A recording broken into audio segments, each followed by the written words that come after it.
they have a monopoly on the ability of deciding what is legal and illegal in the state. No, they don't.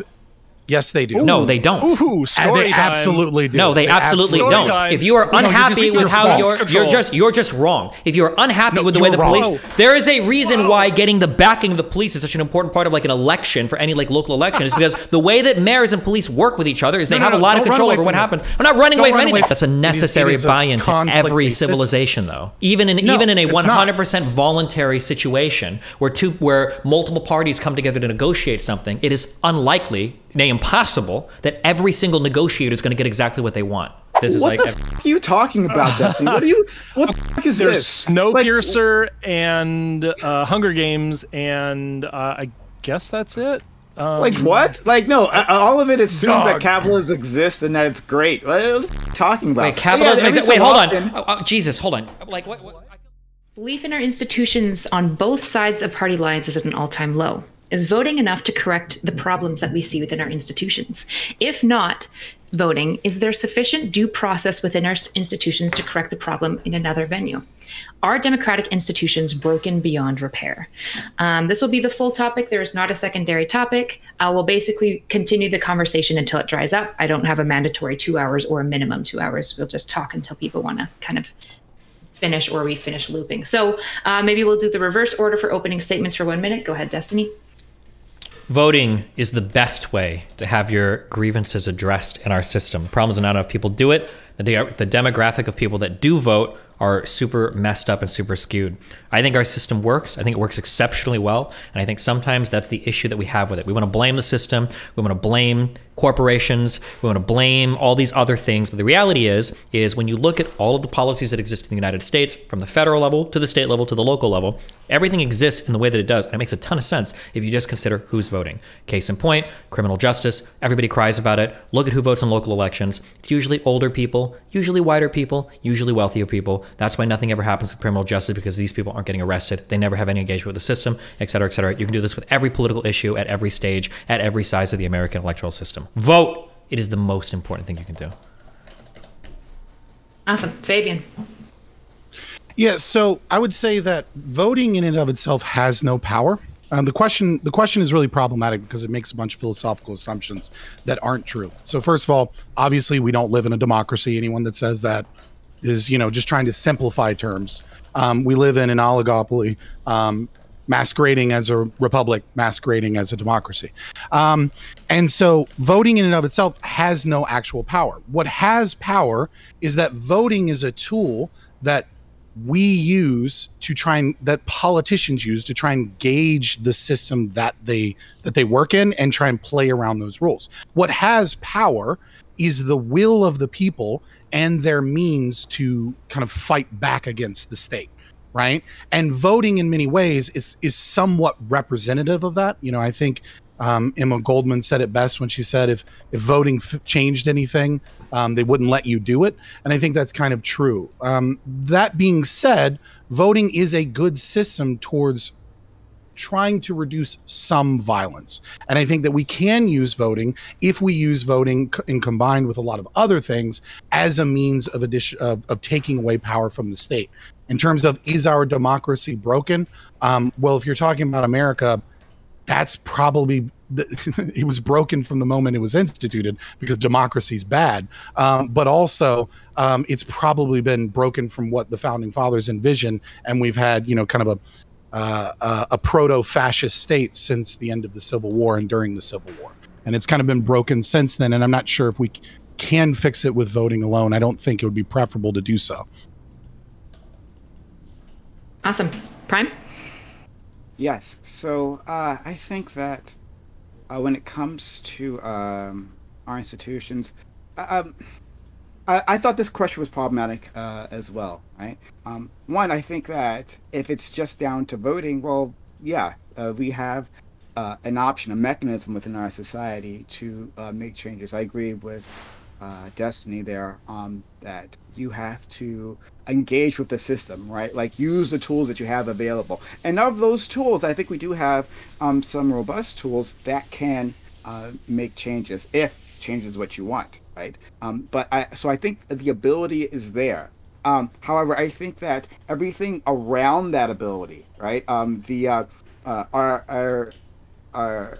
the public's access to the vote, right? The public's access to our institutions, all those things are damaged, right? Even the public's understanding of what the institutions even do, right? And I think some of that is even purposeful, that people don't even know how the best way to engage, right? You could say simply vote, sure, okay, but then I do vote, and then nothing seems to change, and I don't see like results in my life. And things maybe seem to get worse. And I think it's an extremely discouraging process. I think it's vote, it's organize, but it's also like have an understanding of what these institutions are and how to either bend them to your will or have a plan to have some sort of institutional reform. So I'll leave it there. Awesome. Okay, and Soy. All right. I think of the three, I agree with you all, and I disagree with you all. Of course, voting is necessary but not sufficient.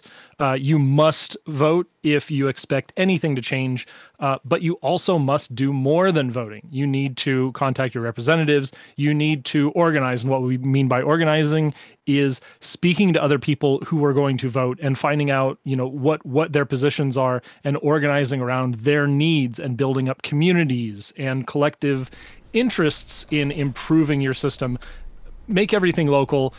Really get out there and find these groups of synergy, groups that you're going to build a policy around. Get involved in party politics. I've been involved in both the Democratic and the DSA parties, as well as campaigning for many wonderful campaigns that are on my back wall.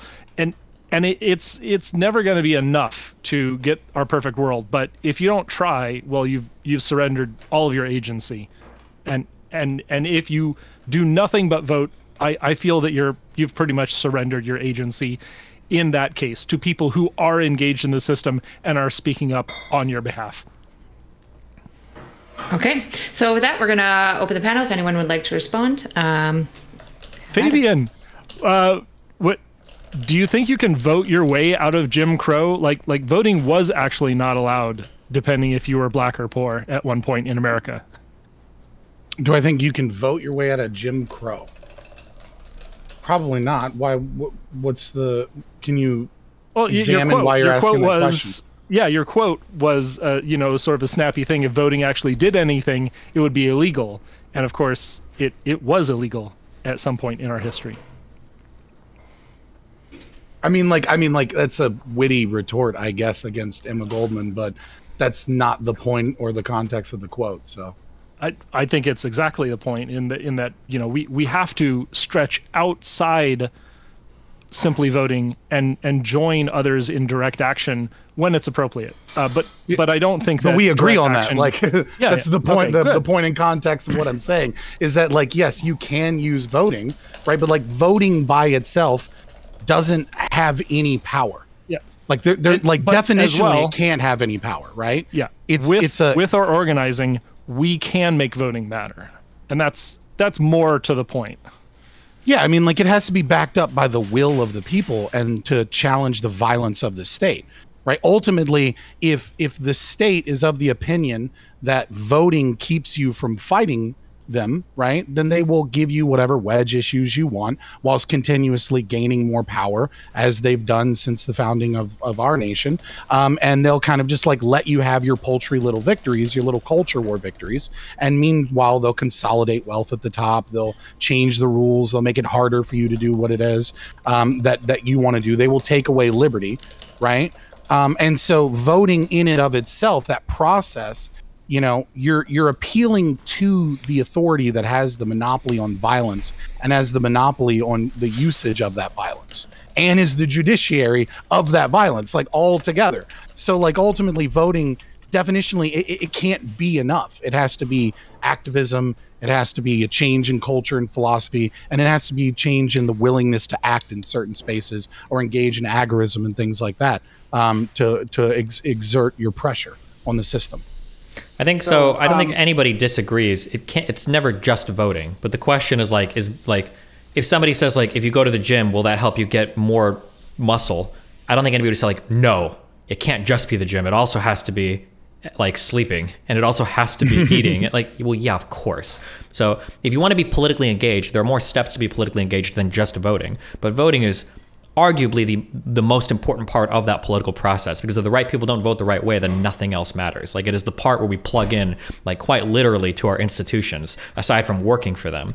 I mean, Jim Crow, as an example, was brought up, right? Like, Jim Crow was ended by voting. Yeah? Like, this... I don't know that you can say Jim Crow was ended by voting. Okay, hold on. Jim Crow was also created by voting. True. I'm sorry. Hold on. I phrased that as a question. Let me restate that. Jim Crow was ended by voting.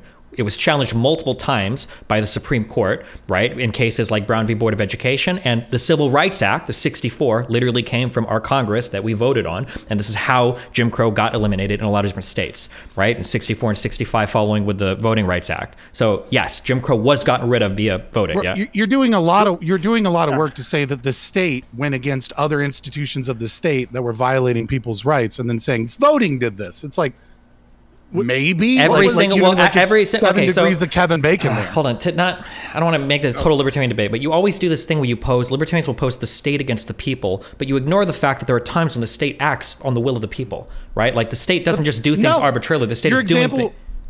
Well, give me the example, because Jim Crow's a terrible example, because it's the state acting against the state that had already fucked over the people. But the state didn't arbitrarily choose to fuck over the people with Jim Crow. That was the will of the people at one point in time, was to be able to discriminate against certain groups of people, right? It wasn't the will of certain people. No, but it was the will of enough of them to make it law, hence the voting part, right? Like, right, which is why voting is in and of itself problematic, because it is conflict. There is no way. Every type of engagement with the political system is going to be conflict. That's such a worthless statement. All engagement with politics. No, it's not a worthless statement. Can you give me one type of political activity that doesn't involve some type of conflict? All of them. All of it does. Of course. Almost all of the activities that are engaged in Cospaya, almost all of the activities are engaged in Tehran, Mexico, right? Let's find a better statement, like the tyranny of the majority. You're a libertarian, you should be familiar with that one. So let's deploy it here and say, yes, sometimes voting is, 51% of people putting a tyrannical judgment on the minority, the 49%. So it's split 50-50.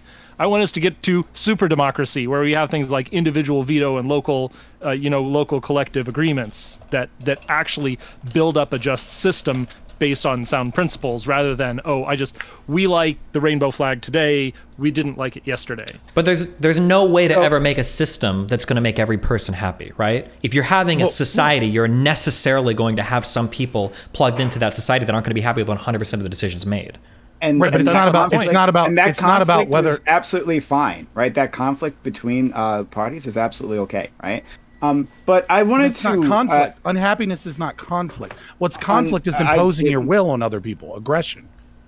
You can have a voluntary society. No, sometimes it's perfectly You can never have a totally voluntary society, right? You have to have. Yeah, fuck that. No, we should actually impose our will on people. Yeah, absolutely. Yeah, at some point we shouldn't impose our will. Like, you're doing a bad thing, stop doing that bad thing, right? And let's use a powerful organization to make sure you don't do that. So this whole debate is going to be arguing ANCAP shit with Fabian. Oh, fucking kill me. At some point, we'll have to do that within any organization, right? If we lived in Ancapistan, right, we'd have to impose your will on me, because I'd try to create an actual fucking functioning government. And then you'd say, hey, we don't want to do that anymore, okay? So that's inevitable. What I wanted to ask, though, was is a basic, more of a basic question, because there's a lot embedded in the question that our friend Erudite has asked. So, what are the institutions to begin with, and what are people actually losing faith in? Right, we have a very wide, diverse country, and people have all kinds of thoughts about this. Like, when we say this word institutions, what do you mean, right? Like, is it just parts of the government? Is it like the rules and the order that we impose on ourselves? Like, what is it? What are we talking about, and what have we actually lost faith in? I think an institution is going to be some establishment that we've entrusted with, like, almost monopolistically, with, like, the safety and security of our society to some extent. So, like, when we look at the institution of our criminal justice system, we've entrusted them with the ability to monopolize on violence, to pass judgment on us. When we look at the institution of voting, this is an institution that's supposed to, like, safeguard the ability for us to vote and elect leaders. We look at the institution of Congress. I think that's roughly what it is. They're these external, like, huge things that are part of, like, safeguarding and running our society that we were entrusting with a lot of power to do so. Okay. I mean, and I would have work they with failed? that colloquial definition. I mean, it's like not the definition. Okay, Like, what is the that's a definition that decent- you want to use? Well, no, I'm saying I would work with that colloquial. Well, no. Hold on. definition. Give me the academic definition that we should be using. I mean, well, an academic definition would be like any organization that has a purpose that is founded upon like educational or religious or, right, you know what I mean? But it would become meaningless to the conversation of like trust in the institution. So I'm saying, like, while that's not technically the definition, yeah, that's a good working definition that I accept. Okay. Sure. So It's not that weird to say, yeah, I'll accept that when you propose a definition that isn't the word. So typically, Sure. it's usually an underhanded comment to go, your definition is fucking retarded, but I guess we can use it for the purpose of this conversation. I never That's what said it was sounded fucking like. retarded. I know you did it, but that was the implication. But that's okay. That's That's good. not the implication at all. Gotcha. Okay. Well, Okay. I'm implying that it was the All right. implication, so go. Only love here. Okay. Original debate, bro. I'm so ready. You guys are being Well, they're just like, what's the point of the comment? Like, why say like somebody Oh my asks, what's your God. definition? Then I give the definition, like, that's an adequate definition, even if it's not the academic one. Like, why even Okay. say it? Why even Not give air to everyone it? Okay, is as Stephen, mean your as feelings you. are hurt. Not Stephen, your everyone is feelings as are mean hurt. as My feelings are hurt. You've spoken to Vosh too many damn times, all right? Yeah, Like, right. I'm not playing tricks here. I'm just saying I will accept that colloquial definition for the usage of the, of the Okay, that's conversation. cool. That's cool. We move to the next step. All right, kumbaya here. Like, how have they actually failed us? And do you guys agree, right? Like, do you guys agree that they've actually failed? Because I think Obviously. that so many of our institutions actually haven't changed, right? Like, maybe on the margins, things haven't changed. So how is it that they're failing us? And is this idea of them failing, is this a new thing, right? Because it seems to me, looking at a wider sweep of history than like just the present, that if you go into the past, people have always saved these things, right? There are some points in times where people have a bit more trust in them, but like the institution is always failing someone at some point in time, right? And they'll have a lot of the same complaints that I think some people have today. So, like, in what ways do you actually think this institutions are actually falling apart? Okay, well, so I would posit one first, that the institutions that have monopolistic power over individuals that is coercive is designed to be bad. It's not designed to reduce conflict. It's designed to oppress. That being said, This right, whole thing is a why don't we libertarian pick debate. a It's the specific whole thing. institution if we want to have this conversation. Like, True. we could pick the media, we could pick voting, like we could pick like whatever you guys want to go with. Like, pick an institution and we can look at it historically, because I think most of our institutions have gained in conflict in the last, let's say, 15, 20 years because of different social movements and political pressure. I think you're absolutely right. So why not try the Supreme Court? I mean, it's something that's in the news, right? And people have all kinds of opinions about that now. People say that the Supreme Court is failing, the institution is failing, right? Right now, the left is saying that a lot, right? Like, well, this is a failed institution. And that's kind of because we lost, right?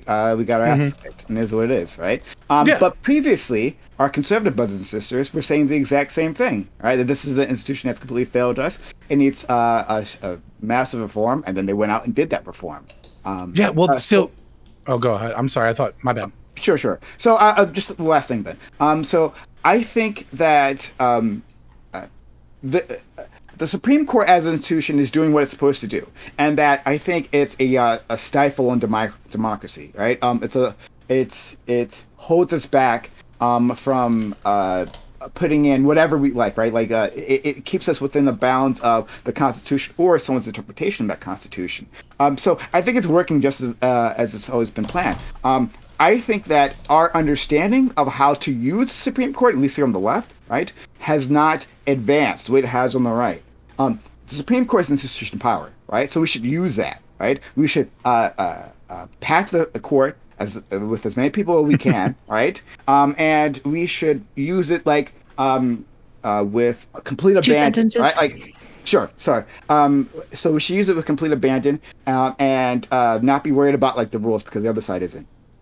Okay, yeah, no, I think you illustrate the problem so succinctly with the evil that you want to commit, right? Which is that you want to create, you want to make the state more abusive, right? And you want to move in a direction to use it as it already is, which is an institution of power that determines what rights people have and don't have without any actual basis upon voluntary power, right? The Supreme Court, ever since the Warren Court, right? So, I mean, like, we could go back and say that the Supreme Court didn't really step into the role of like constitutionality except under extreme circumstances, right? But, you know, ever since then has always functioned as a means of growing the power of the state. That it was a failed institution from the beginning, because democracy is a failed institution if it's not voluntary. But yes, the court has gotten worse. But what's funny is that you say, well, the left has failed to understand how to use that power effectively. That's just not true, right? Like, the DNC and the left have used the court to stop Trump over and over and over and over again. It has been, Trump was one of the most litigated presidents in history by different firms that were certainly left-wing in their political perspective, saying Trump is going too far. He's abusing his power. In our opinion, we're going to challenge this shit immediately. And like, the Supreme Court was used very actively during the Trump administration, as it was during other previous administrations. So okay, wait, we need to have a conversation. We need to figure out if we want to argue like about democracy or not, because like we're just having an ANCAP debate right now. Is that what we want to do? Yeah. Or because now we're arguing, because that's what we're having, because Fabian, this is an ANCAP debate now. Like, should the state have any power? Because every single question is now through the lens of like, well, of course the Supreme Court is bad. All institutional power is bad. All democracy has failed and bad. All of it. Like, if that's what we want to talk about, we can. But let's shift gears into that then and drop the institution shit. I have no problem taking on all three of you in the framing of my philosophy. Supreme Court. I would rather not. Okay, well, because that is where we're at, and that's where you're at, and that's where we're all at. We're in the Libertarian black hole. You brought on three lefties and then an ANCAP. What the fuck did you think would happen? Let me propose a question to y'all to try and reframe this. Can I respond? Because I like to respond to what you were saying. Sure, absolutely. So like, I'm just going to ignore the ANCAP problem, but like, talking about the Supreme Court and how Trump was litigated, right? So I actually don't know. I don't know if that's the case, but I'm going to believe you. I'm just going to take you on your word on that he was the most litigated and probably maybe held back by the Supreme Court. However, the public doesn't feel that, right? The public doesn't actually keep track of these things. I think it's another part of like trying. Hold on, yeah. But I think it's another part of like, what exactly does it mean to an institution be failing, right? So people on the left, right, or excuse me, just like the general public looks at the abortion issue, and many people want abortion, right? Want access to abortion care, and they see that they've lost access to that, and then that defines for them means this institution has failed. It is not being used in the way that I prefer, right? So they don't look at all those cases, which I believe you're making my argument for me. It's not. Sure, it's not used the way that I want the power to be used against other people. I have conflict on that as part of society, and instead of having a voluntary system where we set those things up, instead I want to pack the court. Your words, not mine. And I want to use that power to force the people that I disagree with to agree with my position. Absolutely, that's what it is. That's what politics is. It's without using guns. We should break that. We should stop it. Sure. All right. Whatever. ANCAP. Sure. Libertarian debate. We do use guns. Just the state uses them. Or did you forget about Breonna Taylor? No, we've got to rise above this loop, because, you know, if we have different concepts about how the court should be used and what the purpose of the court is. The purpose of the court is to reinforce the precedents that we set in the past. And so, yeah, sure, that means that the state's going to use it in a way that consolidates power, but also people, like we have with our right to reproductive care. We are going to reinforce that decision over and over and over again. And when that decision gets reversed, when that precedent gets violated for no good reason, that's when that institution has failed. It's not like, ooh, I get my turn, blue hat, red hat. It's not that bullshit. It's when an actual precedent has been completely reversed and totally, like, the reasons that precedent was set have been ignored. That's when it fails. Soeru, no one gives does anyone? But I was just about to say, can you find any quote or any part of the Constitution or anything that supports the idea that stare decisis is the purpose of the Supreme Court? Because I just completely disagree with that as the intention of the Supreme Court. Might be what you want from the Supreme Court. We're talking about the right to abortion and the argument that that my family's freedom to reproduce is a decision that is held between us and our medical provider. And the difference between, whether my wife had an abortion or a miscarriage back in 2014, 2015, that is not for the state to impinge upon. When the Supreme Court you didn't answer the ruled question, against separation, equal separation. Sorry, that's not the word I'm looking for. But separation of the races. But when it ruled against separate but equal. Excuse me. Separate but equal. When they ruled against that, right? That was ruling against precedents. But people thought, well, a certain part of the population thought that it was unfair, right?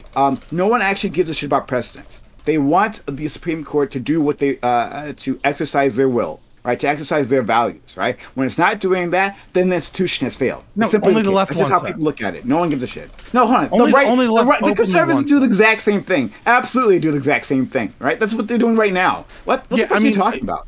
Yeah, I would say that the pre-modernists and the religious conservatives want their Supreme Court justices to represent their values, right? But when you look at Scalia, for example, right, and Thomas as well, the examples that they give, they specifically want an interpretation, an originalist interpretation of the Constitution. So not everybody wants the Supreme Court to represent their current today values. Plenty of people want the Supreme Court to represent the original framing of the Constitution and the original framing of any amendments to the Constitution, and believe that is a set of values, right? A set of values that you may agree with, and it's your interpretation of that original set, and what part of those rules that are set through in the Constitution that you actually want to pay attention to, right? Do you want to pay attention to the three-fifths compromise, right? Then you're going to pay attention to that, right? Or do you want to pay attention to all men are created equal? Then you're going to create that. That's what we do. It's not. It's not about your individual values that you want the Supreme Court to uphold for constitutional originalists. It's about the fear of the abuses of the government. Okay, hold on. Just to be clear, there are plenty of different valid ways through which how the Constitution should be interpreted. To pretend that there's one right way is not true. There's different ways that you can do readings of the Constitution. Right now, we have a court that tends to be a bit more originalist, right? And other people feel like you can have more of a living Constitution, whatever the fuck, a more exaggerated version or whatever. Things like substantive due process and these other more unimplied or unenumerated rights that might exist in it. But there's not a right answer there. Right, that's a matter of we have disagreements. You vote on the president that'll nominate the Supreme Court justice. I would have an opinion about legislating from the bench, but yes, you're correct. One could legislate from the bench. One could be an originalist. One could value stare decisis above all else, and one could say stare decisis doesn't fucking matter at all. Right? Sure, yes, these are all different interpretations, and the only way to that enforce are valid, but also equally oppressive. But yeah. Okay. We're not talking about the impressive part, but yeah, whatever you want to. Next institution, please. Let's just cut it off and move on to the next one. School. I don't care. I mean, whichever one you want. You've been quiet. We can, but within this, the Supreme Court, I think is a really good one. We can move on to voting if you want. But we could talk about our loss in faith with different institutions, and I think that police is a pretty good one and one that I have a lot to say about. And so we could talk about, what is it about law enforcement that has succeeded in the past and where has it gone recently? We've seen a big militarization of the police. We have seen a gradual erosion of their responsibility to the people who they police.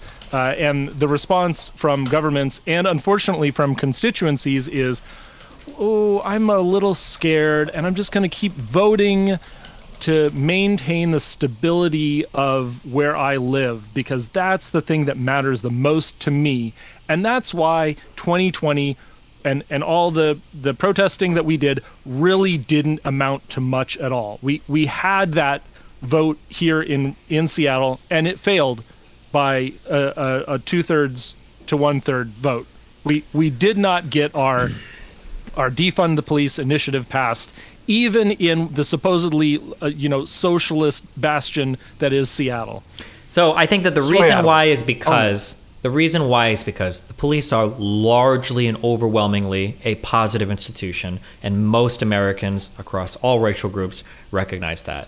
I think there are also a couple of hard truths that people have difficulty coming to terms with. One is that local voting is incredibly important for police institutions, and it is the least engaged that we are when it comes to voting. Two is that having more police in areas does reduce crime. As much as we don't like to admit it, it probably is the case that is true. And 3, a lot of the biggest calls for police have been from people that live in the biggest crime areas. The idea that the only people that are asking for more police are wealthy people in suburbs is just not true. There isn't even that much crime in those areas. It doesn't make sense that they would be the ones like calling for it the most. So I think that balancing out our understanding of the police as an institution and what that role ought to be is hampered by our ability, 1, to understand what the problems we run are, how to effectively utilize the police, and then 2, our inability to recognize some of the realities of the police, like what they're supposed to do, and even how we quote some things. Like you mentioned that erosion of responsibility. A lot of people mention like, oh, the police don't have a duty to protect. They're just going to sit there and watch you die. First of all, in a lot of states, you will get in trouble as an officer if you do that. That ruling just had to do with whether or not a police department could be held financially liable if you call somebody for breaking in and they don't show up in time or something like that. Like, is there going to be financial restitution that the state has to pay because they didn't show up in time? 2 cases.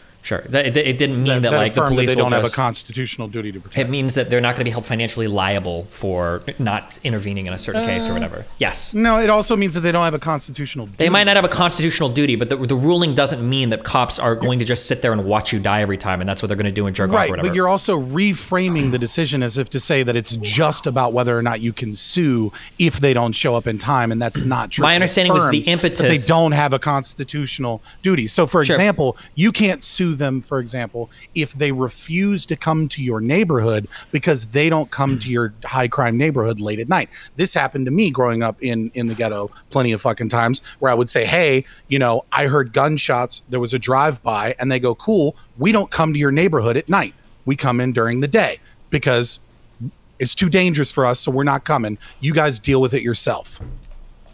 And the Supreme Court said that's perfectly acceptable, right? It's not like the response time. It's not like the response time is 5 minutes, and therefore I sue them because they couldn't stop something. I'm gonna toss it to KP. He's just had the least talking time.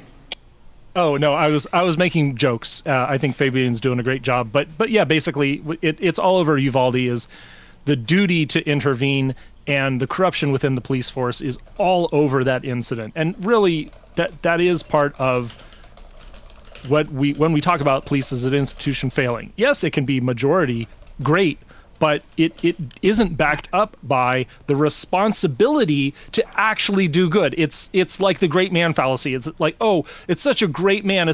Bill Gates is such a base dude. He's just doing great stuff all the time. It's okay when he feels like it. He does some good things. The cops, when they feel like it, do good things. They're not required to do it. They're a monopoly. But okay, that's it. It's really that simple. Here's one of the problems with this, right? Like, one, as people know about me, right, that I'm all for defunding the police, right? I love it. I want to do it. Makes me hard. But I think that one of the reasons that movement has largely failed is because that the focus isn't expansive enough, right? Like, what we're looking for is reform of the system. It's not simply like taking money out of the police, right? It's reform of the system. If the police happen to have the exact same amount of funds within their institution, like, that'd be fine. But like, as long as they treated the public better, right? If people felt it was more fair. But yeah, you could ban the war on drugs and double their funding effectively. But the police are just the front-facing side of the state, right? Of the justice system in general, right? We need to have larger reform of the justice system itself, right? Of the incentives that drive the police to do the things that they do, right? The incentives that get police forces to hire the people that they do. We have, and the laws that they're enforcing in and of themselves, right? Like, that has to be part of the issue. But like, what? It's not a surprise that when people see, right, in media, right, the police abusing individuals, right, like abusing people in an unfair manner, that they blame the police, they blame the people in blue, right, and for good reason, because that person does need to be blamed. However, like, the real enemy is everything behind the force behind that cop. Okay. So I want us to extend an olive branch, right? Because I can talk about all day long, because Destiny doesn't want the argument framed in one he can't win, which is, anarchism and libertarianism. He has to do it from a statist perspective because he'll just lose. So I'll reframe it from a statist perspective and talk about policies we could do right now that would actually fix the system. Wait, let's frame the police from the libertarian perspective. Let's hear it. How does that work? Yeah, it's a monopoly on power and violence. And so, yes, there is a duty there, and you are technically correct. But the problem is that the people have no meaningful ability to challenge that duty because they have a monopoly on the ability of deciding what is legal and illegal in the state. And they have the ability to enforce. Where do the laws come from? What do you? They come from a government that. Where does the government? Where do the elected officials in the government come from? You want me to do an entire logic tree of both voting? Yeah, the logic tree is going to be that the police actually like, have no ability to decide the laws that regulate them. The laws come from the elected officials in our system. They that get the people vote first on. of all, they get to decide what laws to enforce. No, they don't. Yes, they do. No, they don't. Ooh, story they time. absolutely do. No, they absolutely don't. Time. If you are unhappy with how you're just wrong. If you're unhappy with the way the police, there is a reason why getting the backing of the police is such an important part of like an election for any like local election is because the way that mayors and police work with each other is they have a lot of control over what happens. I'm not running away from anything. I'm telling you that if you're not happy with how your police department functions, there are going to be things that come from your mayor choosing your chief of police and the conversation that happened for how police have to act. Don't run from this. What am I running from? I'm not running from anything. You said you're running. You said that police don't have the ability to choose which laws they enforce. Police, you can argue that that's great. You can argue that police have the ability to be discretionary when they enact certain enforcement procedures, sure, on an individual level. But when it comes to like the laws, don't say there you go. You're misunderstanding because you're framing something like a child, okay? Saying that there is a such thing. You framed it that way. No. I just called you out on it. Let me finish, okay? Saying that there might be selective enforcement of laws, that a police officer doesn't pull over every single speeder is not the same as saying police write the laws. That's a childlike, reductive way of viewing that. Selective enforcement or discretionary enforcement. So that's what you're implying. That's what you're implying. Okay, I'm sorry. So your statement: do police decide which laws to enforce? Is that correct? Because police can exercise discretion. Yes. Police can just eradicate like entire groups of laws, and citizens have no recourse for that. There's nothing that citizens can do to amend that situation. I never said Washington that citizens have no recourse. So who ultimately has the authority there then? Who ultimately has the ability to affect like what police are enforcing? The police. Ultimately, like that's a univariate analysis. There's there's multiple ways. So you can't. So it's not just the police officer, right? There are policies. I never said just. Okay.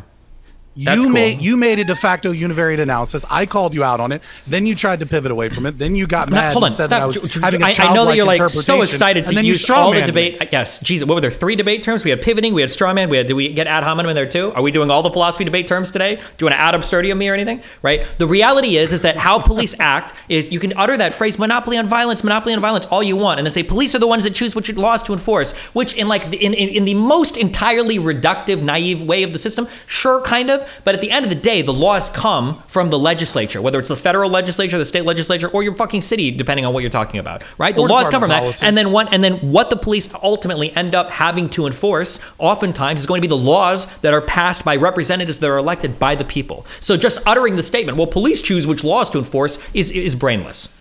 Well, no. Well, like we can look at a great example of this, right? Civil asset forfeiture is a very large part of almost every police department, especially in cities, right? And so civil asset there's no laws that are being passed about this. This is department policy, and it's a violation of multiple amendments of the Constitution, and it happens regularly. Wait, has it been challenged in the Supreme Court? Civil asset forfeiture? I think there was one case that like tangentially dealt with it, but not directly. So who are you to say that it's a violation of everything of multiple amendments of the Constitution if it seems to be? Hold on. Are we just saying that we can't call anything unconstitutional unless the Supreme Court goes in? Well, it's strange to have a conversation about law and then to utter something like, well, this is unconstitutional, like it's a fact of the matter when we're talking about the fact relating to the legal decisions around these departments. So it seems that it is not the fact of the matter that is unconstitutional. So I can prove that civil asset forfeiture is unconstitutional without having to say that this specific Supreme Court justice. I don't think you can prove it without having like a Supreme Court argument to back you up, or at least showing that it's being gone through the courts. You want to call me out on this, and then you say I must use an appeal to authority. Go fuck yourself. Hold on, it's not. I can. Okay, hold on. I need to. Hold on. Wait, just real quick, and then you can go. This is ridiculous. Wait, okay. Let me just do one quick thing because he's using so many debate terms apparently. So a fallacious appeal to authority is when you appeal to an authority that doesn't have the authority to make a ruling on the particular thing you're talking about. When we're talking about what is constitutional, what is not constitutional, that is literally the job of the Supreme Court. It's not a fallacious appeal to authority. It is the true authority on what is constitutional. That's our entire system is set up. Okay, Soyadel, you can go. I'm done. No, awesome. That's not true. We're just going to pause. We're going to toss it to Soy. He's had the least talking time. Go ahead, Soy. Okay, so I think a more effective route of conversation with this is in Washington here, we had Initiative 1639. This is an age restriction on buying firearms. We had sheriffs who refused to enforce it. And guess what? It's not that there's some mechanics behind the scenes and this is determining like A versus B, what actually is going to happen. And that means that ultimate responsibility lies with the people, because that's not reality. The reality is that there are humans involved everywhere. And so, yes, we've got some redneck sheriffs all over the state of Washington, and they refuse to enforce this thing that was passed by the people of Washington, mostly Seattleites, where gun violence is a problem. And so we have this constant conflict in Washington state where liberal left side of the state, conservative right side of the state, separated by the mountains, and on both sides. And so, yes, it is the reality in Washington state that we do not have ultimate control over every facet. And we can try and we can wring our hands and we can wish that it were true, that we could just pass a law by popular vote and have it actually enforced, but no, it's not, and it's messy. I agree that there can be issues, but again, you're appealing to sheriffs on enforcing law. Sheriffs are literally elected officials. If you don't like them, then vote them out. Okay, but who's electing sheriffs? Do I get to vote on a sheriff in Spokane County? No, it's the people in Spokane County, and so are we all of a sudden part of the same state or not? Is someone going to be able to depends on be an 18-year-old? Be an 18-year-old, buy a gun in Issaquah and drive it into Seattle and shoot people up. And that's actually happened. It happened in 2020. Probably not Issaquah, probably Kent or something like that. But yet it is happening. And that's why we're trying to pass laws like this to reduce gun violence in my city.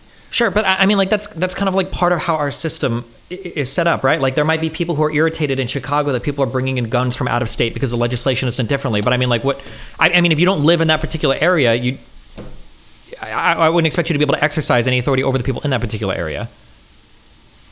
Well, I mean, that's what the federal government is for, right? Not really, because most enforcement for most laws are like states issues, right? It kind of sounds like you're a minarchist localist. No, that's true. No, that's true. But like, for instance, if during you heard it here, folks, give more money to the ATF during after the Civil War, right? Where the lower states, the southern states, weren't enforcing the laws, right? Like as we're set, like the federal government came and imposed its will, right? Like the federal government can come in if a police department is doing something, particularly terrible, then the federal government will come in and will impose oversight on that, right? So like we can actually do that to a certain extent. Now that's not like the final answer to this, right? Obviously that has its limits, but like when we feel like certain parts of the country aren't doing are failing us in terms of government, we use the federal government itself to impose our will on them, right? Yeah, I mean, New Hampshire is a great example of how you can challenge that as well, right? Because in New Hampshire, they've elected several nullification laws, one of them being firearms nullification. So in the state of New Hampshire, it is illegal from a state level in order to enforce any gun laws, even if they are federal gun laws, forcing the federal government to bring in the ATF or the FBI or something in order to enforce any gun legislation in the state of New Hampshire. Sure, and I think we see that happening with marijuana laws, where federally, we have a Schedule 1 drug. Sure. All I'm saying is that ultimately, you can probably find examples of cops that don't enforce certain things, or even maybe police departments don't enforce things, but police are not totally divorced from the legislative process. You do have a great deal of control you do have a great deal of control as a citizen over who your chief of police is, over the policies that they have, even over the types of enforcement they do. But even if these might go awry at some point, but I don't think it's an institutional failure when that happens. You don't have choice as an individual. You collectively supposedly have a choice of a non-voluntary system of voting, and if you lose the vote, you just get whoever the fuck you get, and that's really the issue here. Yeah, but that's the necessary system of democracy. Yeah, that's a necessary buy-in to every civilization, though, right? Even in a 100% voluntary situation where multiple parties come together to negotiate something, it is unlikely, nay, impossible, that every single negotiator is going to get exactly what they want. It's not about getting what they want. It's about whether or not the situation is voluntary. Because if you don't like it and you don't want to accept that compromise, then you can divest from that situation. Yeah, but depending on how depending on how the other people around you feel, that might not be the case. You might not have that option. Unless the same society that has no rules or regulations is also somehow has a monopoly on enforcing nonviolence on everybody. You don't need a monopoly on nonviolence. Okay, so let's say that you've got 10 people that are coming together to decide on how to use like a certain forest or a river that they have like some shared property and they all have like easements on it, or they just have property in this area. And let's say 9 of them come to an agreement, but one guy is not agreeing it. What's to keep the 9 people from just steamrolling the one dude? So what you're talking about is common property as opposed to public property and private property, right? So there are easement rights that are baked in because these people have been using this water collectively for a period of time. Right? So they built a neighborhood there. They've all been doing it. And they're saying, hey, we need to do something better with this water so we can get more water. But we have to get everyone to agree to some extent because there's easement rights. Well, the fact of the matter is that these people have easement rights. And so that if you are the private investor or the individual that chooses to build a dam or build something, you have to maintain those easement rights or you have to pay restitution to those individuals. Hold on. You evaded it and pivoted in the most boring way possible. Let's say that people... I didn't. I just tried to say... No. Wait, I got to ask. No, I got to get an answer. I want to get one answer from this instead of him being able to avoid it with easements rights. What if you have people... Does he need the answer? What if you have people that have disagreements that have the easement rights? What if you've got 10 people and all of them have rights to the easement, all of them have easement rights to shared property, but one of them disagrees with the other 9? What do the other 9 do? Then divest. Why does he have to divest? You'd force him... Wait, you'd force him to leave? How is that voluntary? You negotiate. You divest, and then that person can voluntarily leave or voluntarily join the others. Wait, when you say divest, what does divest mean to you? That when I hear divest, I'm thinking like you get rid of all of your rights or ownerships to a particular thing and you withdraw. What is you get paid out? You get bought out. Okay, what if you don't want to get bought out? You like the forest as it is, and all of the other ones want to vote to steamroll it and turn it into a lumber mill or something. You're like, no, I like that. And you're the 1 against the 9. What do you do there? You don't want to divest. You want to continue to control it. You're not a private property owner. You don't own the property. You have common easement. It's not the same thing as a private property. If you homestead portion of the forest, it's your fucking private property. No one can tell you what to do with it. And if someone else wants to homestead it to turn it into a lumber mill, this is why it's their private property. Because essentially this is conflict, right? Because once again, it's not going to get what because you don't understand. You're saying because you can you can walk away from this, right? Then everything's okay, right? Then essentially not conflict, even though the resource that you want is gone, right? You've lost access to that. You've lost access to the river, the forest, whatever the fuck, right? And you're talking about common property. You're not talking about private Destiny, property. Stephen, buddy, you didn't own it. You are being drawn in by the siren song. Yeah, because everything is turning into an ANCAP debate. But if we're going to do an ANCAP debate, let's do an ANCAP debate instead of him making because he makes like a bunch of like stupid snide comments. So it's like I want to focus on institutions because our friend Erudite I think had a really good question. I really want to focus on that, right? So let's maybe focus on voting, okay? Let's focus on that and let's assume that like a state exists. I don't know, like crazy, right? Like let's try that. Well, I hate voting because it's an involuntary force to monopolize power in the government and kill us. But, you were fucking bringing him over, boys. He used to be a libertarian. He's coming back, boys. Okay. Problem is he didn't read his libertarian philosophy and he still doesn't know. Maybe the question is, does voting fix any of the problems we've come up with? And I'd say in the case of the forest, no. Voting means that 6 people get to usurp the rights of the other 4 people, and they've just got no out. They don't get paid out. They don't get anything they want. They were voted out, and they get to put up with it. And that's sort of the question is in small communities, the libertarian perspective is, oh, there can be a better way, but that's not reality. So let's move up a level away from libertarian small communityville and say, can we use voting to fix the Supreme Court? Well, we were talking about the police, and I tried to do an olive branch, and then Destiny got triggered. Oh no! Come on, come on, move back. Yeah. So, use voting. So you're saying institute voting is it an effective tool to change other institutions or to impose the will of the people wherever? Okay. So I think that's really interesting. So I think that voting,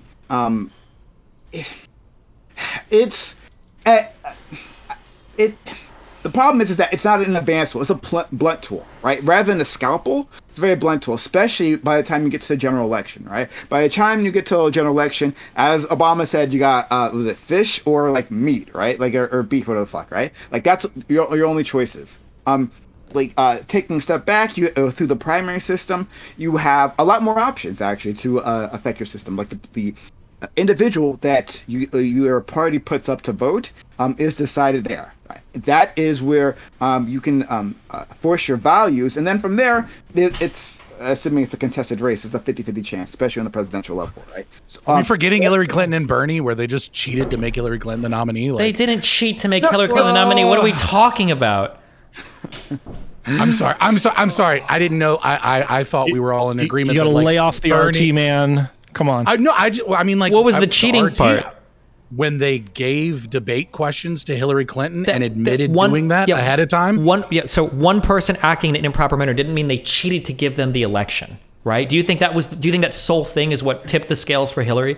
She was pulling ahead the entire time. She was ahead the entire time. No, of course not. I'm not saying it's the sole thing, right? I think also, the idea of super delegates is problematic. Problematic, right? The super delegates didn't make a difference. Bernie was never winning that election, just like he didn't win the second time. Well, no. I mean, why did Joe Biden get elected? He got elected not because anybody liked Joe Biden, but because they believed he was electable. Why wouldn't that be the same thing if people have this belief that the party wants Hillary Clinton and the super delegates want Hillary Clinton? And we know all of the time that when media tells people that one candidate is more viable, that people want to fit in and they don't necessarily vote their values, but they often vote the way they think they should vote based off of then explain Trump. Then explain how Trump won. It's real simple. He was on a debate stage and a Fox News anchor asked him about all the horrible things he said to women. And he responded with, I said those things about Rosie O'Donnell. And all of a sudden the right knew that they had a cultural icon that could fight SJW. Okay, so you just gave me this, this whole analysis of how the media programs our brains to vote for the most, but Trump was able to break through that whole system with one joke. Thank you. Okay. No, that's what you just said. First of all, that's not what I just said. That is exactly what you attempted to reframe it. I'm not reframing anything. Yes, you are. No, I'm not. No, that's not at all what I said. I said we know. Do the pivot and strawman one now. Well, you did both of those, but you gotta take an improv class. You got to go with yes and it'll be more entertaining. So I promise. I mean, I'm not. He mischaracterized what I said, so I'm just correcting it super quick. Yeah, I'd like to hear the question that Prime is trying to ask, if that's all right. Yeah. We'll just let Destiny get away with it. It's fine. He'll do it all night. Base. He knows he can't win. We're going to be. Looping down the ANCAP train is fun, but I don't think we necessarily want to do it. What's an ANCAP train? Well, it's an ANCAP train in the sense that we there's a disagreement here. Like in your arguments, Fabe, I'm not trying to mischaracterize you. You're presenting it in some senses like some oppression, some degree of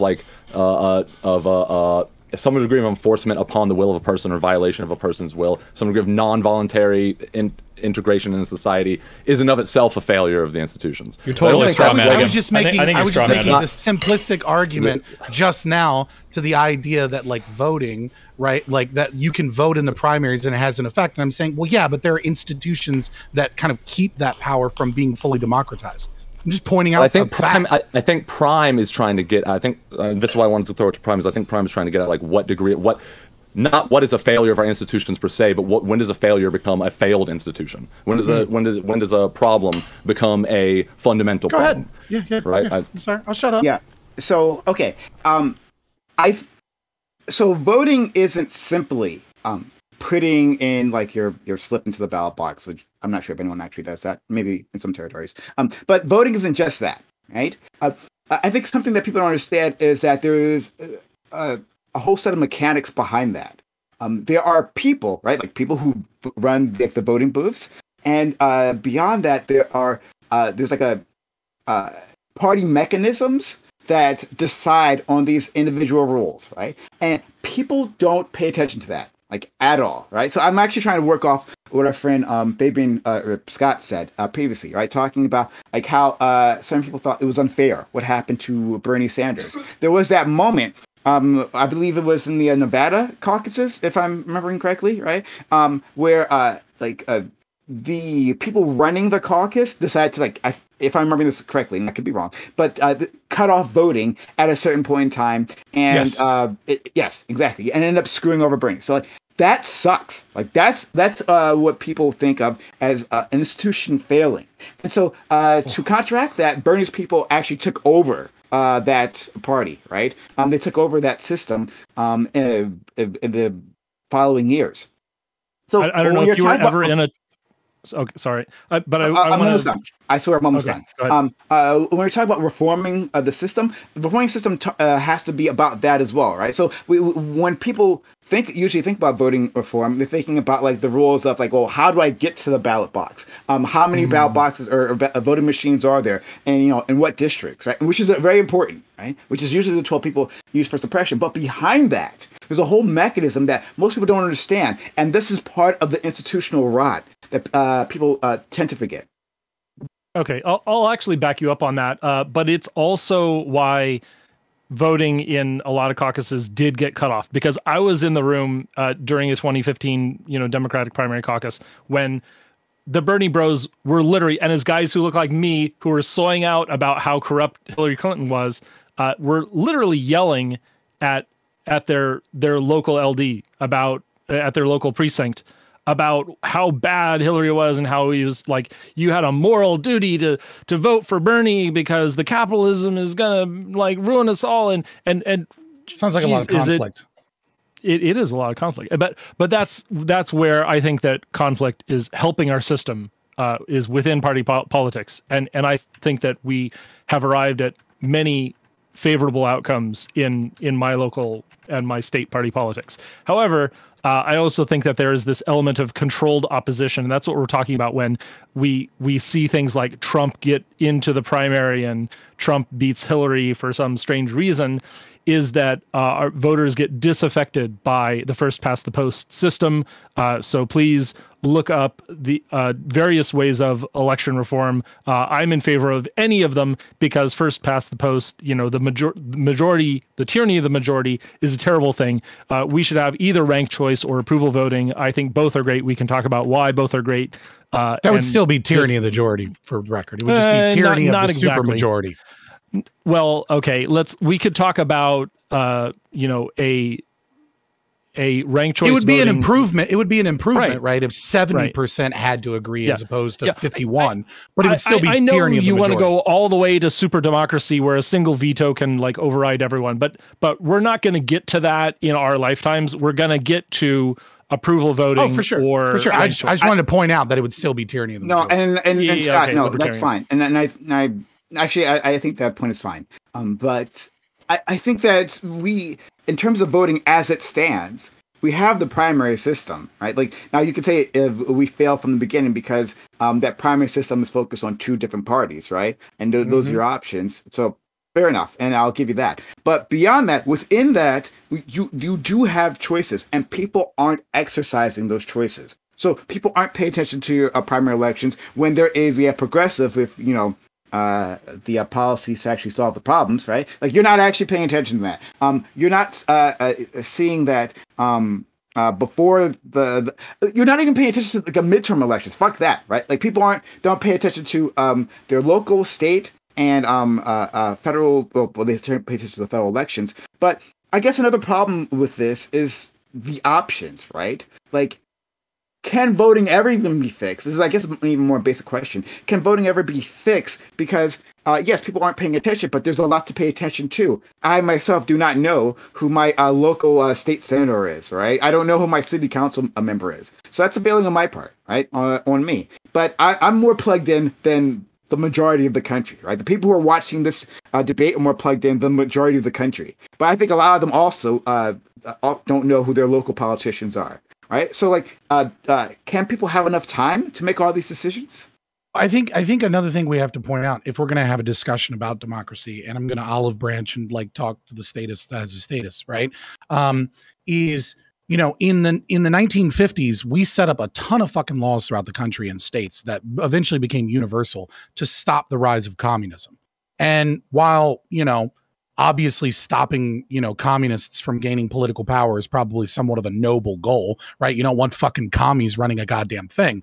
But really not. That being said, what we did is we, again, and this has been the habit of our country since its founding. We limited power and we limited democracy. And one of the things we did is a lot of states require 30,000, 50,000 signatures in order to get ballot access. They require fuck tons of money. And then, of course, once you have those debate systems, most of those debate systems are companies that, that work in conjunction with the state government that already has a two-power system. And then so it's almost impossible for third-party candidates to ever be able to debate these candidates. So, I mean, if you want to talk a bit about like democracy and how can we have more democracy, which isn't something I necessarily believe, but if you want to have that conversation, one of the things we've got to do is we've got to allow third-party, like we have to drastically reduce this idea that third-party candidates have to get tens of thousands of signatures to end up on the ballot, and then the state will throw out everything. But would that solve the problem? Would that actually solve the problem? At least the one that I'm talking about in this particular instance, right? Because not from my perspective, no. But I mean, it might make it better. Sure. Okay, and I grant you that. I'll grant you that. However, that's just more choices that people aren't even bothering to make. Right, or to understand. So on the local level, you can have third-party candidates. It's actually easier for them to break in on that level, but people still don't know who their politicians are. They're not looking at those local races. And again, that's a failure on my part personally, but I think it's a failure that a lot of other people share with me. And so like. I think most people just want to be left alone. I think Destiny made a great point, like talking about like the sheriffs, right? Like you can, you have the option to utilize democracy and decide who your sheriff is, right? Assuming that you even have a great options there between like or an elected sheriff. Some sheriffs aren't elected. Exactly, right? So that's assuming a lot of things. But even if you do, right? People aren't paying attention to that. I'm not paying attention. Actually, I don't think I can elect my sheriff. But like, I'm not paying attention to that either. So like, if we can't get past that point, then saying just vote is not going to work. Well, okay. So I think that, introducing more voting systems will actually help candidates form coalitions. Like if we talk about approval or ranked choice, then it's not going to be as adversarial. You will have candidates going around and canvassing for one another. They'd be like, yes, put me first, or okay, it's fine that you put them first. Please put me second. Or please check both boxes because we are compatriots in, I almost said comrades. But comrades, we are comrades in this race. We are moving together. And I want to thank Fabian for helping to make America communist again. Thank you very much. But seriously, look, if your county, if Seattle wants to be fucking communist and they leave the rest of the fucking country alone, fucking let them be communists. They can starve for all I care. The more money Amazon puts into our local races, the more communist we become. It's guaranteed. But back to the point that Prime asked, can everyone have time to get better informed?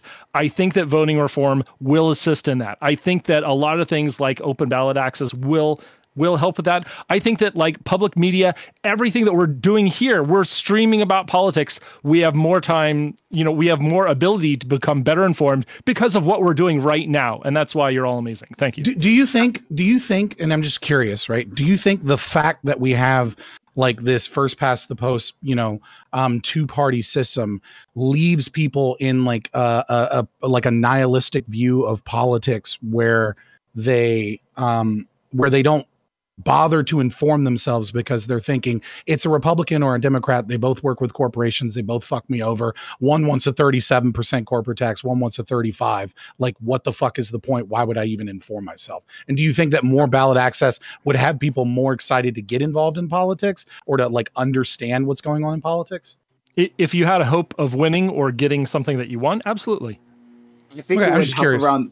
I think it would help around the margins, certainly. But I tend to agree. I think more people would like look into libertarianism, for example, if they had any ability to win anything. But beyond that, it's like the literal time investment to learn all these things, right? It takes time to have a proper understanding. So like I would love to inflate my own self-importance like anyone else here because of streamers. But to Seattle's point, or Soyel's point, I'm not sure like how helpful this is, right? Like I think it is to a certain extent helpful to have these conversations, right? And I think we do provide some value, but just like this isn't enough, right? Like the things that are blocking people from educating themselves are literally not having enough time, not being paid enough, working long hours, like not having access to childcare. All these things are barriers keeping people from getting involved either within these communities or the larger political project. So when we're saying that voting is failing, like and so many people aren't even taking part in that system, well, there's lots of reasons, not just apathy. One of them is apathy, certainly, but I don't have the time, right? Like there's so many other things I got to worry about. I don't have the institutional support of the state, right? I don't have childcare. I don't have I have to work hard to get my kid in college. All these things add up and keep people from getting involved, even though there are answers within politics to these questions. I would add two things to your list. Number one, I would add the insistence upon the nuclear family and the way that that has been destroyed, but also the fact that the nuclear family is not enough, and city planning and the way that we have changed as a culture to have mommy, daddy, and a couple of kids. And then, you know, of course, maybe we have daddy, maybe we don't. I think that even that's not enough. I think many of the difficulties that we face is that we don't have extended family in the household any longer, and that city planning has a lot to do with that, but also our culture. And I would also add that as the government grows more powerful, the complexity of the government grows as well. And so it becomes more difficult to understand the state because the state is more complex. And, you know, I think if we, you know, obviously, if we were more libertarian and we got the state less involved, it would be easier to be involved in politics. Can I pose you guys a question super quickly? It's something that I've been wondering, and I am not decided on this. The American democratic system, it's two-party. There's two things that I think are really unique about it from a Canadian perspective specifically, which is that it's exclusively two-party, and almost always third parties just don't really exist or have any attraction. And then there's this emphasis on diverting power back to the state, whereas in Canada, a lot of power like criminality and stuff like that is very, very federalized. So one thing I've wondered is that when the system was created, right, when the founding fathers established some of these systems, and I know that they've changed since the founding fathers, but essentially when some of these systems were established, do you think that it worked for the time and era? But now that we've got modern technology and a number of different things, is this why the institutions are getting so like fractured and complicated? Is because the system was actually designed in a way that just isn't adjusting well to like modern era technology? Curious your guys' thoughts. I'm going to agree with Scott like beforehand and say no, that previously like they weren't working either. I think that our institutions were designed with a skeptical look at democracy, right? I think within our common understanding of the Constitution, in the founding, that like everyone was just like pro-democracy and we want more democracy. The founding fathers must have wanted that, but if you look at the original Constitution, they didn't, right? Like they didn't. Like the Senate is a check on democracy. The Supreme Court's a check on democracy. The fact that we don't vote directly for the president is a check on democracy. These are people who are skeptical of the people in and of themselves. Yeah. So yeah. I mean, the 17th Amendment radically changes the way that the United States government functions, right? Like the idea of the 17th Amendment, before the 17th Amendment was that states, that you would be involved in local politics and you would pick representatives for your state. And then that state would send two senators that were experts, right? Maybe doctors, they might be constitutional lawyers, but they might be engineers, they might be businessmen. And their job was to ensure that an elite group of learned individuals, well, learned men, let's be honest, right? Learned white men, right? Would go to the government and would be a check on the House of Representatives, on democracy itself. And they would also be a check on the federal government from violating the rights of states, right? But once the 17th Amendment comes in, it becomes another popular vote. And that has radically changed the way that our country works at all. It drastically increases the federal government. So this is a big thing that has drastically increased the scope of the federal government. And then, of course, the first big change would be the Civil War, right? The Civil War radically changes the size of the government and radically changes how much corporations are involved. I mean, the term lobbyist comes from President Grant because he realized that he could meet with corporate representatives in hotel lobbies as a means of like circumnavigating any ideas of corruption or laws. And then we just kind of made it a regular practice because he wanted to deeply punish the South during Reconstruction, because of the Civil War, et cetera. I didn't know that. That's actually really interesting. Thank you for telling me about that. But yeah, so there's a deep skepticism of democracy, and then of course, right, the 3/5 compromise. There is the slavery in general at the start of Constitution. So I don't think it was ever truly working. These institutions were always failing in some way, and the fact that women couldn't vote, like all these things add up to a very limited, very parsed view of democracy that works for the elite, that reinforces elite opinion. So I think more so it was actually to try and mix all of the different forms of government, right? Because you got to think like the only democracy that like there's no democracy like constitutional republics of any size or scope before the United States comes around. Like it had been experimented with a few times, and of course you had direct and different forms of democracy throughout history. But they decided, okay, we want to enshrine Enlightenment liberal values and go against monarchy, right? But they wanted every form of government, right? So they wanted a plutocracy, they wanted a democracy, they wanted a republic, and they wanted a monarchy. And that's why you have a president. It's a symbolic representation of the monarchy. That's why you have a Senate. It's the plutocracy. That's why you have federalism, right? So that you have localization and federal, well, it's federalism, right? And then of course that's why you have the House of Representatives, so that you have like the democracy of the people. And also they had the Electoral College so that you wouldn't have places of large population and industrialization, even though they kind of they obviously didn't see the Industrial Revolution to its fullest extent, but they didn't want large population centers being able to just like completely run over everybody else that had different cultures, different values, and different things that were important to America, right? So, I mean, we're just in a totally different system than what the Founding Fathers envisioned. Or more accurately, it was broken. Yeah, does that answer your question, Erudite? Yeah, it does. And on that note, I guess the question that I would propose to you guys is like, you seem to agree, and I think everyone seems to agree to some extent, that our institutions are like failing in some regard. I think that's pretty obvious. And like, if that weren't the case, I don't think we would have anything to vote about to begin with, right?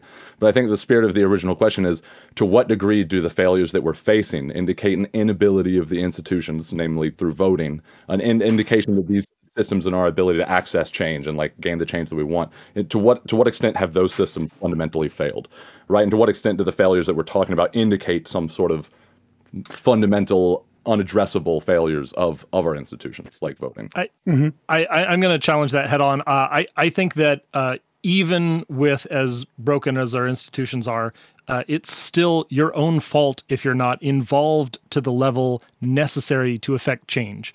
And by that, I mean, you absolutely need to reach out to your party politics. You need to reach out to your local representatives. And if you're not doing any of that, or if you're doing all of that and it's still failing, well, at least you have an idea of how to organize people in order to make a change in the system. Yeah, I would agree. That's the way forward. I think, to take a book out of the communists' hands, with exception of step 3, I think step 3 was a dismal failure from Lenin's dual power theory. But steps 1 and 2, I think are another important thing that we need to be looking at, not just voting, right? So if we want to meaningfully do something, I do agree with Soyadl that you should be involved with party politics. A lot of ANCAPs will yell at me about that because they say that, voting is violence, but I would say that it's defensive violence and we should try and reduce the power of the state with that. But also, I think you should look at dual power theory, which is that you should do like the Free State Project. You should be moving into areas and congregating with people that have like-minded views and like-minded things, and pushing away from this idea that we're all just going to magically get along and like that we can just have this tyranny of the majority system fighting back and forth, but instead move into a community that represents your values and then vote that way, so that local voting actually means something because you're in a community of people that 90% agree with you. Did you really just say just move? You said it. Yes. Yeah, just move. I'm yes. curious. I'll own that shit. Institutions within the American context, are there institutions that you believe are failing, or will you prove to me that you are a liberal scumbag who loves the status quo? Wait, say that again. Sorry. I embedded a beautiful insult in there. I think the question you asked, if I heard you right, I think it was one I was going to ask. What are which institutions do we think are failing? I guess which ones? Yeah. Yeah. What do you think? I don't think any of our institutions are failing, but I knew it. But, yeah, I think they all work as intended. I think that people blame the system for what are genuine differences of opinion of people. Yeah, but I think it's easier to externalize. It's easier to externalize those issues onto the systems instead of looking at the actual division that's probably getting worse and worse every single day in the United States. So. But I think the system is institutionalized, forced compromise with people that disagree with you, which is conflict. So hold on the case of like gun rights, right? And us wanting common sense gun reform, right? Which is a general package, a very light gun reform that we can't actually get through. There's like some ridiculous proportion of the country, like 85% or something, agrees for like really basic things when it comes to gun reform that we can't get through. Like, I don't know if there are people proposing legislation that would limit it to those basic common, quote unquote, common sense gun reforms. If somebody's proposed that legislation in the Senate, I'd be interested in hearing about it, or the House. But like for somebody to come out, because there are a few things that poll really well. Like I think. One is closing the private sale loophole to fill out the federal forms, the ATF forms. And I think there was one other, I don't think it was red flag laws, but there was one other thing that polls like pretty highly with most people. But I don't think I think it's like universal background checks. I think it might be it might be like universal background check. Yeah, but that's closing the private sale loophole. But the waiting periods might have been the one where I think there might have been like over like 60% of Americans are okay with like a 1 week waiting period or something. But usually when people go to propose legislation, I don't know if anybody has done like a limited gun thing versus it seems like people always want to go farther to like banning assault rifles or magazine sizes federally or stuff like that. It always feels like or they put poison pills in it, right? Like so the original assault weapons ban, for example, also had the Violence Against Women Act attached to it. Like the idea that like mass shooters for AR-15s has anything to do with violence against women and domestic violence is like just it's a poison pill, right? The idea is yes, it is. I mean, it's a poison pill if you're a psychotic, right? Like, no, it's not. No, it's not a poison pill if you're someone that believes in the Second Amendment but doesn't want to vote against a bill called the Violence Against Women Act, right? And so what this did is it forced certain like people that may have thought of themselves as staunch Second Amendment conservatives to vote for this bill because they knew if they didn't vote for this bill, whoever was running against them would go, this person voted against the Violence Against Women Act. He wants your wives beaten, etc. That's the opposite of the poison pill. That's an opposite of the poison pill. Poison pill is to kill. It's to kill a bill to make sure it doesn't get passed. Right, okay. I mean, it's a poison. It's a poison. All right. Sorry, I'm poisoning the well. I apologize. Fair enough. Okay. But fuck. What did Steven say? I was going to like Biden passed like some weak bipartisan thing recently, like a month ago, that I think gives it allows states fundings for. It allows state funding if they want to set up red flag laws, and then I think they tried to close the boyfriend loophole, meaning like I think it used to be the case that if you were a husband and you had a domestic abuse thing, you couldn't get like a firearm, but now they apply that to boyfriends as well, or people in relationships that have prior felonies, like stuff like that. So not much, but like a little bit, like that got passed. But I think the biggest problem, there's two huge problems that people have where they keep going back to this, the institutions are failing, we can't pass what we want, when it comes to analyzing these institutions. The first problem is people will always say, why can't we just get X done? Where X is actually an incredibly complicated topic where different solutions poll differently. So we saw this with progressives. Progressives would wonder with healthcare. Why don't we have healthcare? 75% or 74% of Americans polled said that they want the government to provide a free option. And that was true, but 24% of people polled said that they wanted private insurance banned, with the government being the sole provider of health insurance, right? So it's the same legislation, but how you ask the question, what ends up in the legislation can vary how people feel about it. So that's one thing for complex things. Then the second thing is national polling on any issue never matters ever, because things don't ever get passed at the national level, they get passed at the House and the Senate. So you can have 60% support for something, but if a lot of that is coming from like very blue states, you know, like New York and California are 80% in favor of something, but you don't have the votes in the Senate to do it, then it doesn't really matter, you know. Yeah. No, absolutely. I think that's a very good point. But would that in itself be a failure of the institution? So that we that would be the opposite. Balkanized. Well, it depends on what you believe the function of the institution is. If you feel like the function of our federal legislature is to pass any legislation with 51% of the popular support, then you would say that the institution has failed.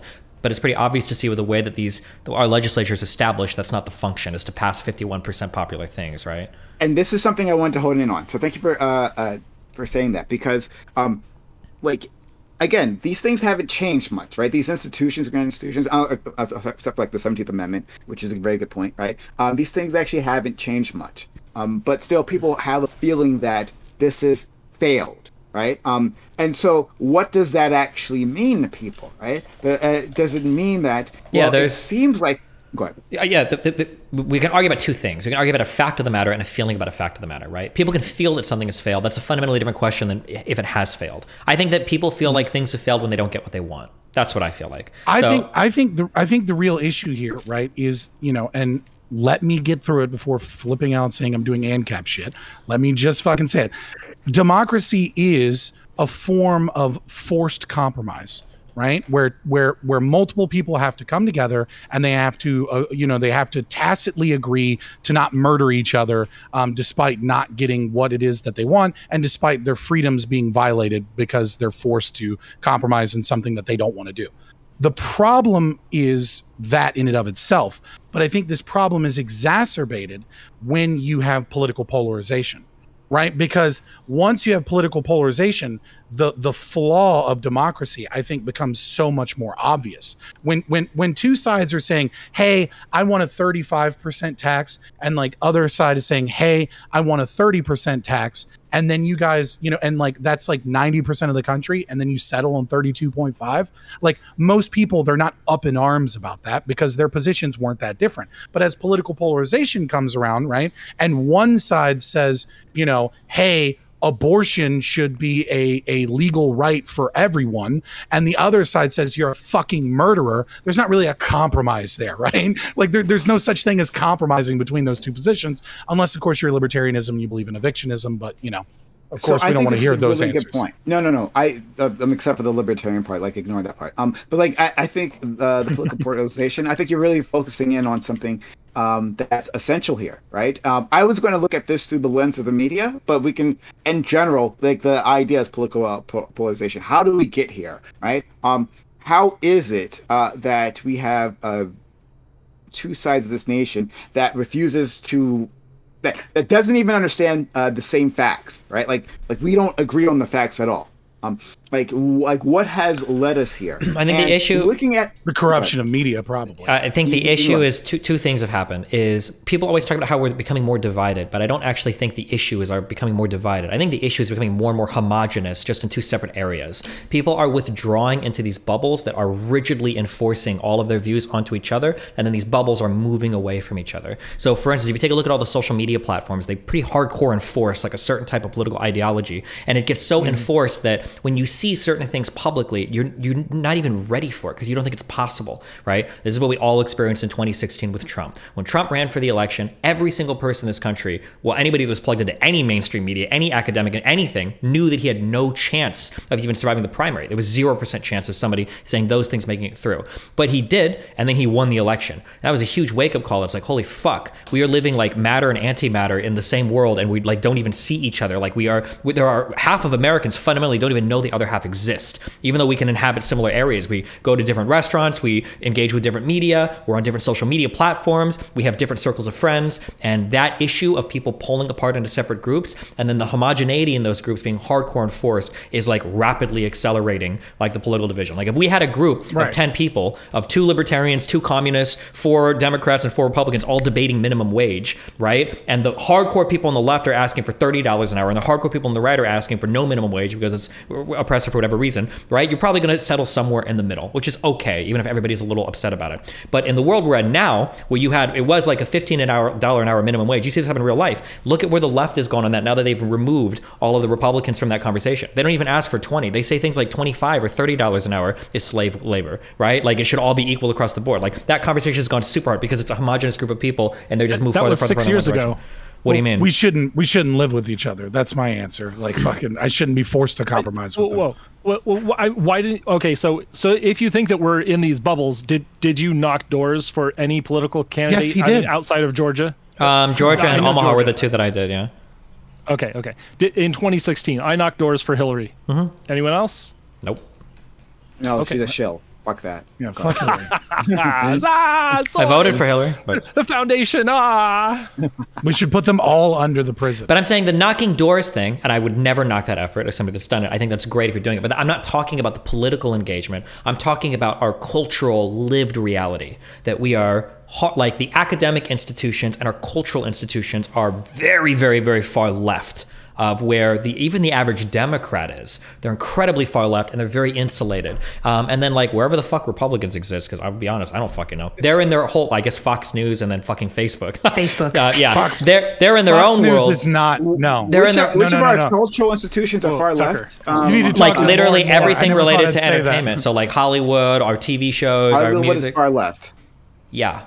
So hold on. If you mean like, if by far left you mean that like they accept that trans people exist, right? And they show like, you know, gay couples kissing, then I'm sure. Whatever, far left right? is in like the subtext like, to every single fucking movie is going to be how capitalism is evil, and it's going to be a bunch of like Trump jokes and like this is what like. What the fuck are you talking about, Dustin?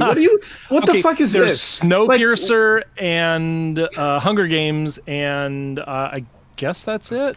Like what? Like no, all of it assumes that capitalism exists and that it's great. What the fuck are you talking about? Wait, capitalism exists? Wait, hold often, on. Jesus, hold on. Like what? I feel like first of all, like the Batman movie was a huge thing. There's literally lines in it about it. The Boys is like a massive shitting on. He's a billionaire. Sure, I'm just saying that like you can't say that like you can't say how does the left own Hollywood when like it feels like that's the subtext of so many different movies. It's popularly shit on like rich white people, blah blah blah, and that's like a big theme for like a lot of. I think okay. Batman fallacy. Before you guys jump in, I just want to with Steven. So maybe we're not connecting here. All right. So when I say how is it like far left, right? Like I say like I don't see like progressive. Well, not progressive.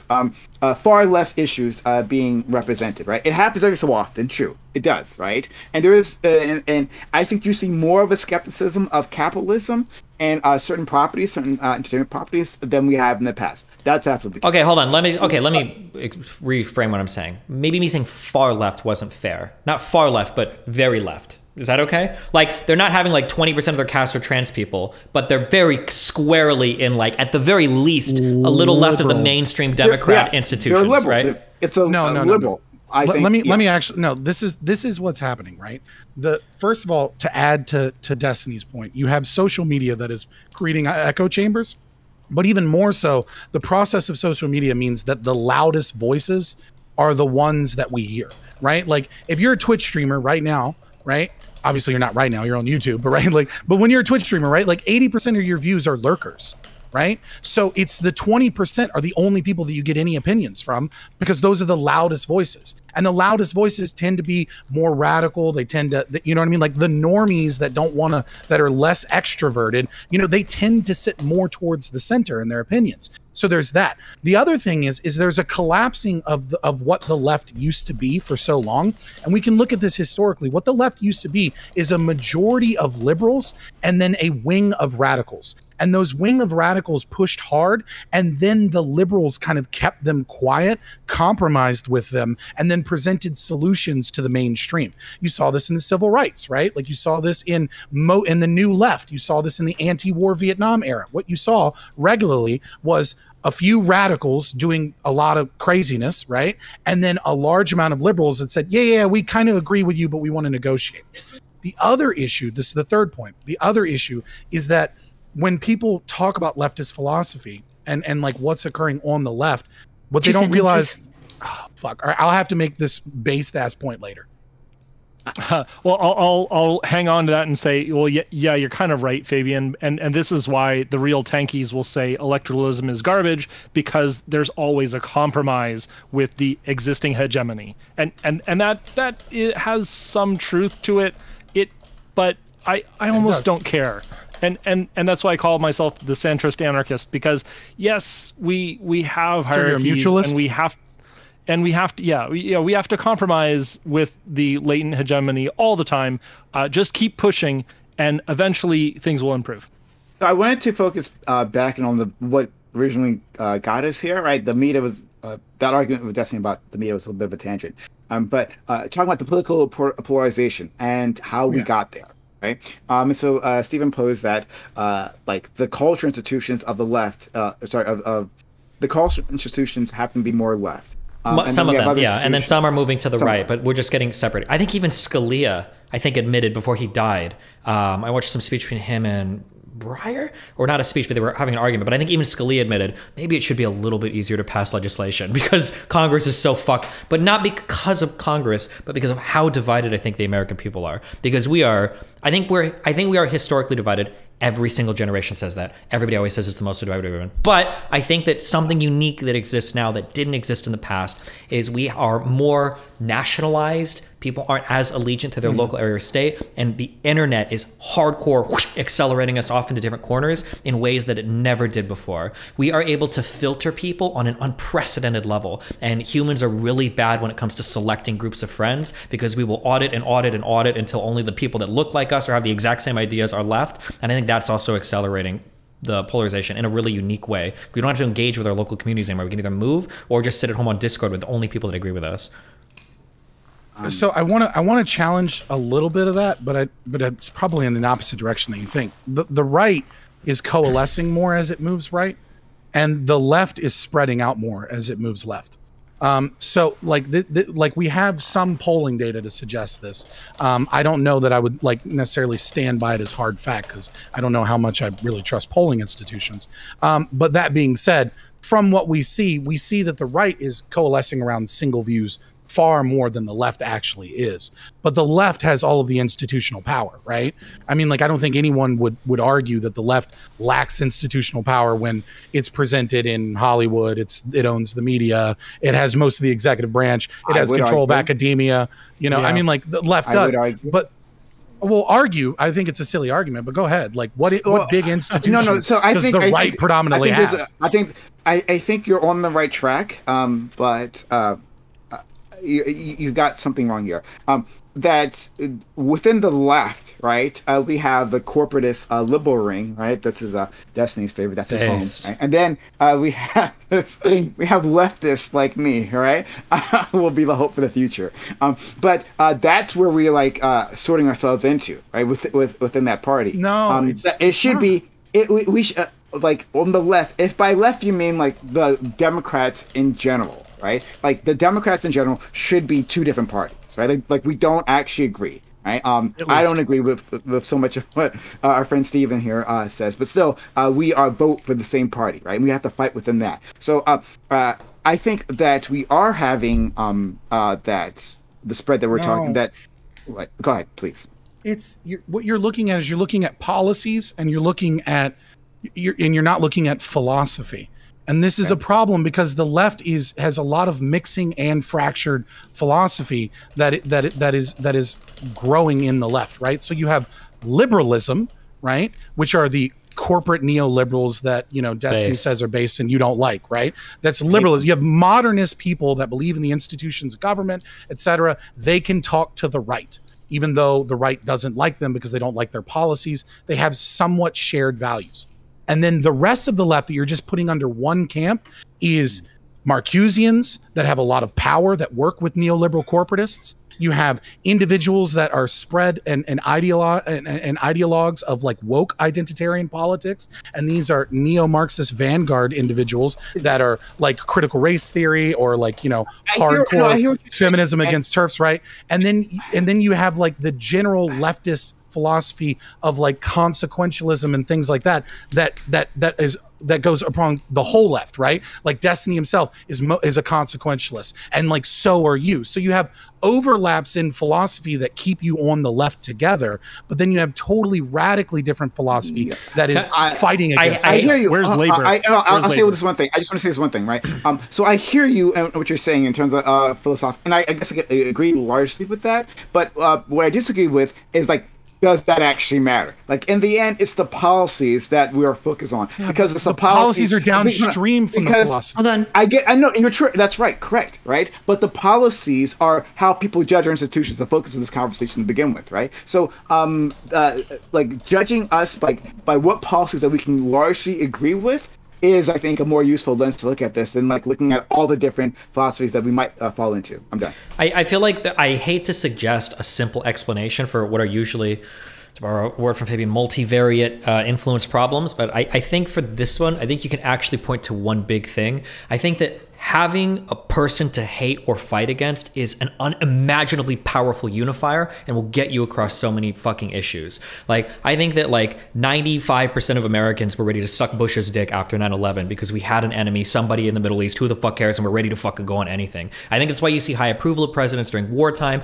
I think that the reason why the left, even though we kind of had some division, we got more people out to vote for Biden than in the history of any president ever. It's not because Biden is a charismatic, amazing guy, even though he is, and God bless our fucking hero Biden. I love him. I suck his dick if I He's got cancer. I want to go riding bikes with that like, dude. relax. What an amazing man. But it was the idea that we voted against Trump, and as long as Trump was that enemy, that figurehead there to fight against, it was enough to get everybody out to vote and to work together to some extent, and even to kind of shut the fuck up of that radical left wing. You didn't hear him as much during the election season, but after Trump was gone, healthy? Because for a variety of reasons. But after Trump was gone and that enemy vanished, and you peeled back that like anger and hatred towards your one kind of like unifying enemy. Now we're all kind of looking at each other like, well, who the fuck is next? It's like the end of Ender's Game when they beat the buggers, and now everybody on Earth was like, okay, time to go back to fighting with each other. Or I guess what would have happened after Independence Day 1 ended. Like when you get rid of that one common threat, everybody starts looking to fight inward. And yeah, right now we don't see it happening with the Republicans because they're kind of unified against Biden. But I think that there is a big division in that party between whether the party of Trump or not. Like even if 80% of them support him, that's a big chunk of your party to lose 20% that aren't enthusiastic about him.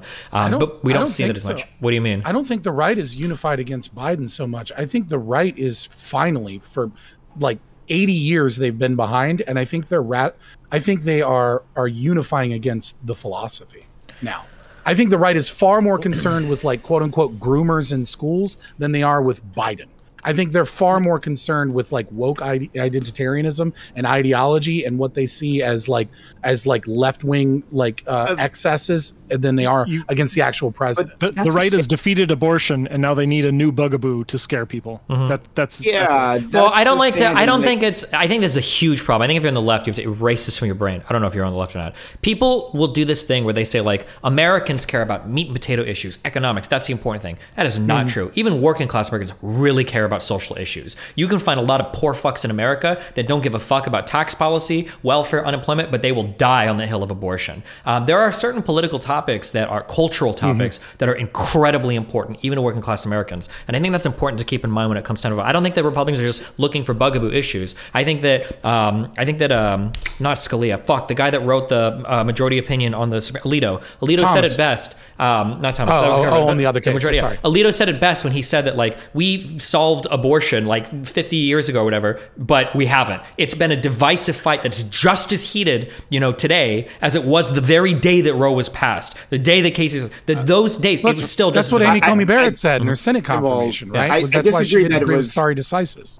I disagree that it was settled as divisive then as it was now, right? Because it wasn't necessarily like the religious right hadn't like gotten its teeth into that. I'm just saying, like compared to something like gay marriage, it's just they didn't have any power to stop it because of the Supreme Court. Sure. But like, it distracted me from what I was going to say. I was going to say, whatever.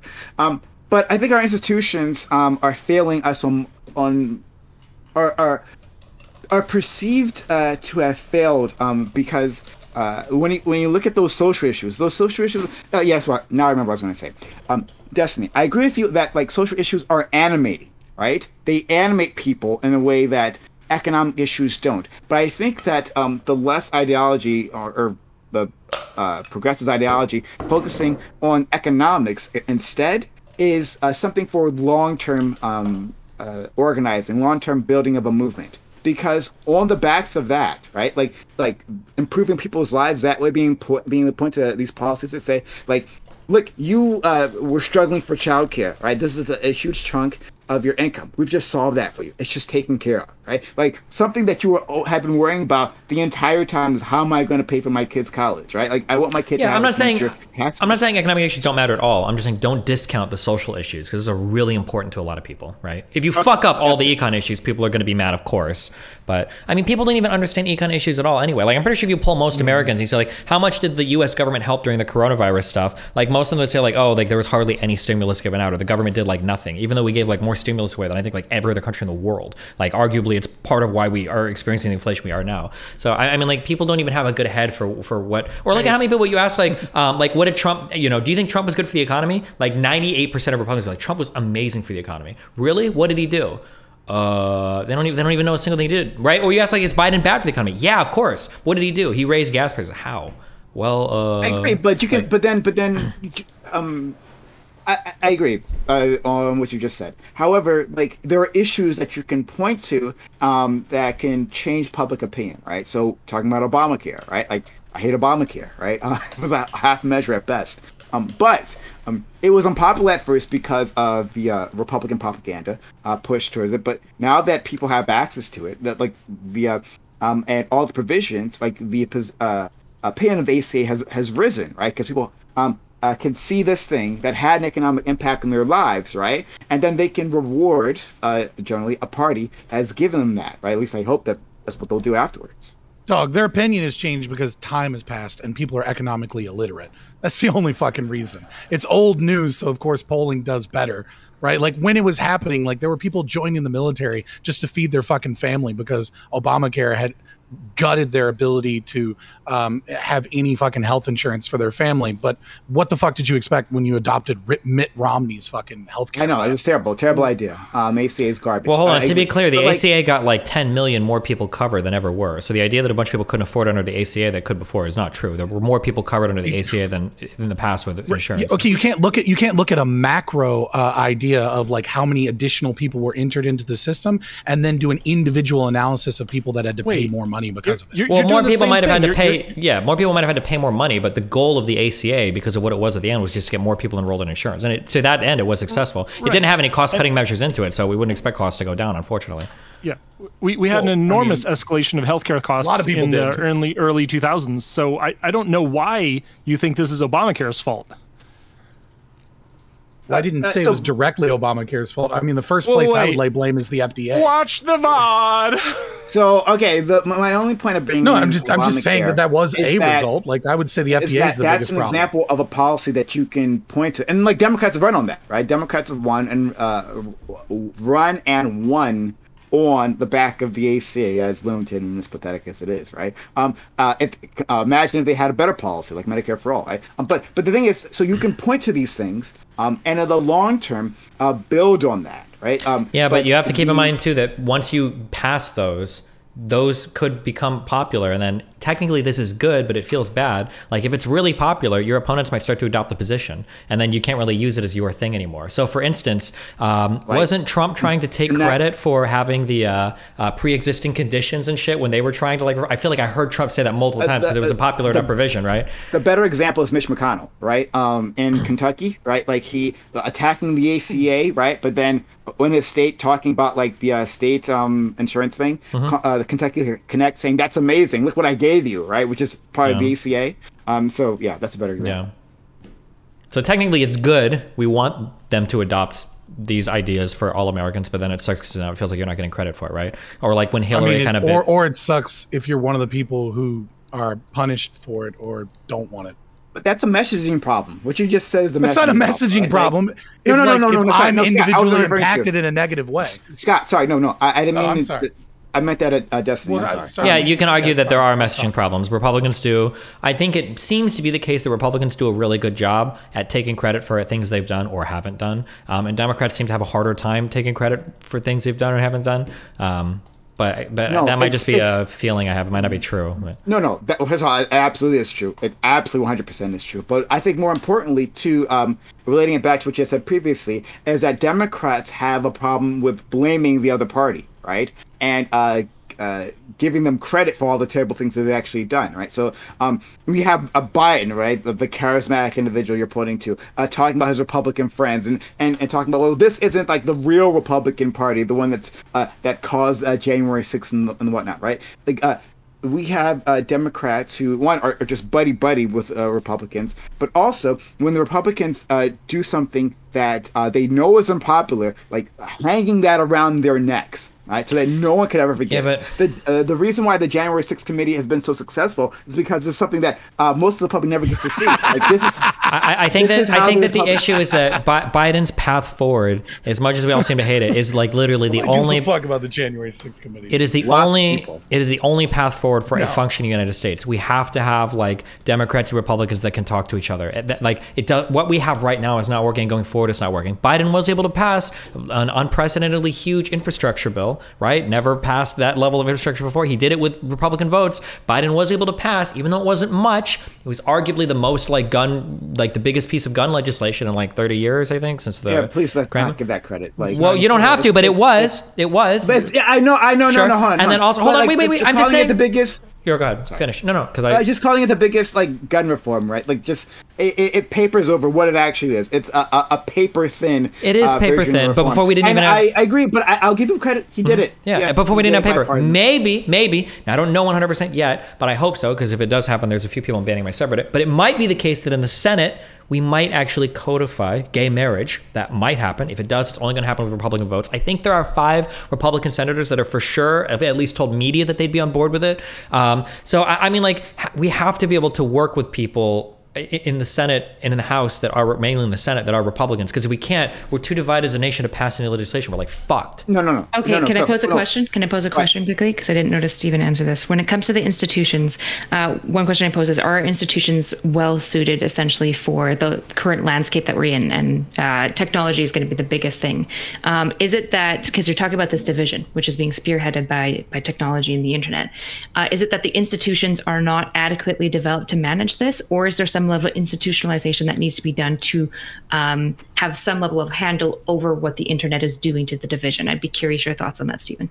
It just depends on what you think the institutions are for. So, like, if you think that the institutions should have a lot of friction and they should only represent an overwhelming will with a lot of will for American people in certain directions, then the institutions are working really well. Again, people are pointing to the divisions in Congress and the inability to do anything like it's a problem with Congress. But I think you could argue it's not really a problem with Congress. It's a problem with the division in the American people. If it was the case that Americans were united on a ton of issues and we just couldn't fucking pass anything in Congress, then I think it's time to be like looking at Congress and like, okay, something is broken with you. But right now, everybody looks at Congress and go, you guys suck. We're not getting any legislation out of you. But then you turn, you look at the American people, it's like, holy fuck, you guys are crazy. Between January 6th, between the vaccine shit, between how we feel about Russia and Ukraine, like every single issue, it is the most insane divides that have ever existed. Between Roe v. Wade, between the groomer shit, between everything. We don't even talk about immigration anymore. That was a hugely divisive issue. We don't talk about healthcare. That's a hugely divisive issue. It seems like we're divided in unprecedented ways in which we have never been before. And then we look at Congress and we're like, why isn't legislation passing? Well, that's probably a big part of it, would be my. So I think like real point here, like I think a lot of that technological issue can be fixed to a certain degree if Jane Doe v. Facebook, like there's a lot of cert of denials that give the opinion from Thomas as well as many other people on the Supreme Court that they believe that the lower court's ruling on Section 230 is absurd. With a more conservative SCOTUS bench, I think that a lot of these issues can be resolved if they accept the case, which I think they probably will. So, like, unless you pack the court with lefties or something, like in the next year or two, it would not surprise me that some form of censorship online, which makes these echo chambers so much worse when they're getting state funding and they're getting state protections because of the lower court's interpretation of Section 230, is likely to change a lot of this ever increasing, worsening situation of all of this censorship that creates such strong echo chambers.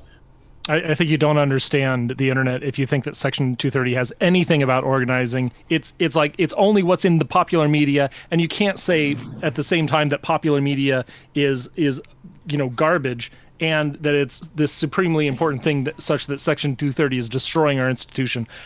So I want to step away. That's not what I said.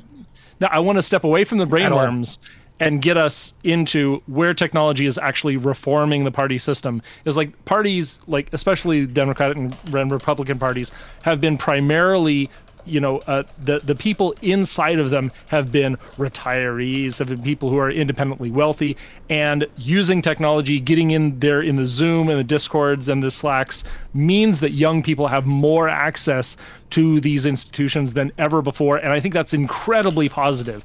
It doesn't need to be about the public-facing, you know, streamer brain stuff that you're all talking about. It can be behind doors, beyond the reach of censors, and actually talking to people, reaching out to people where your voice matters. So please get involved. I know that you don't believe this. I know that you don't believe this. I have wait, proof that wait. you don't believe this. Base. I have Wait. proof that he does. That he's Wait. lying. Okay. Okay. Give us your proof, Proof and that then I'm we lying. got to wrap things up because Destiny needs to Soyaddle. go about too. Oh wait, you guys keep specific- going, and I'll just leave.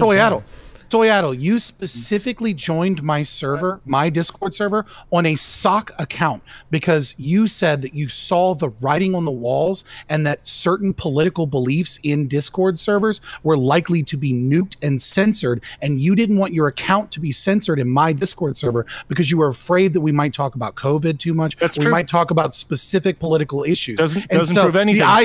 the idea Doesn't that prove people anything. are able to organize without the issue and that this is making things better, No, while you it also doesn't matter. believe that Because certain political I opinions have a are shadow going to account be for that censored purpose. in those for, things. For interacting with crazy people who are I anti-vax. think I'm calling your That's why bluff, I'm dude. there. I'm calling your bluff on No, your shit. it's So- not. It's, Okay, I but- believe Hey, in it before so much. Destiny, before Destiny goes, I'm gonna do the actual streamer thing, right? The smart streamer thing. I'm gonna talk to his audience. Hey guys, my name is Prime Kai, right? PRIMECYS. I stream on Twitch and I stream on YouTube. So you should come if you aren't familiar with me, right? I've dunked on Destiny before. It's not my first time, right? He remembers the pain. So if you want more of that, right? And if you want more of these, because I do these type of panels all the time, come on over. You can be a part of it. I do open panels, all the time, like all throughout the week. So sign up. I'm streaming right now on YouTube, but I'm also streaming on Twitch. PRIMECYS. Prime Kai. Come sign up. Thank you so much. Awesome. Destiny? I'm Destiny on all the YouTube. Yeah. Okay, Destiny, I know you need to go, so thank you so much for being here. If the three of you would like to stay, we can continue for like another half an hour, and then I need to get skedaddle as well. If you guys want to cap it though here, just give me like a thumbs up if you want to. I'll give you my shout outs. Real quick, yeah. Before my I name's- leave, you guys shout out before. Yeah, so my audience knows where to find you. Go. Thank you. You can find me on Twitter mostly, Carl Alex Pauls. You can also go to Soyaddle on both YouTube and Twitch. But I also have another YouTube channel called Your Environment Seattle, and I have a third YouTube channel called the Eco Monitorist Channel. I have a show every Saturday, 11 a.m. Pacific, and you can find me all over the place. If you're going to Albuquerque this October, right after TwitchCon for the Thorium Energy Alliance Conference, I'll be giving the opening address. I'm a big nuclear advocate. If you think nuclear is based, I think you're based. Soyaddle.tv. Well, I guess since I'm the only one that hasn't said anything, whatever. I'm Scott from Fabian Liberty. We're an anarcho-capitalist duo stream. We primarily on Twitch, though you can follow us on YouTube, or if you search Fabian Liberty on Twitter, you'll find us as well. We do a lot of philosophy stuff. We do a lot of news. We do some reactions. We also do a lot of interviews. You know, we interviewed Tulip R. We interviewed Buck Angel. We've interviewed, Dr. Walter Block. We've interviewed certain, Libertarian Party candidates. And this Wednesday coming up, we will be on twitch.tv/Fabian Liberty. We'll be talking to Yaron Brook, who is chairman of the Ayn Rand Institute, probably one of the most, besides maybe Leonard Peikoff, probably the world's most famous objectivist in the world. So if you want to be there for that as well, come check us out. We keep them coming.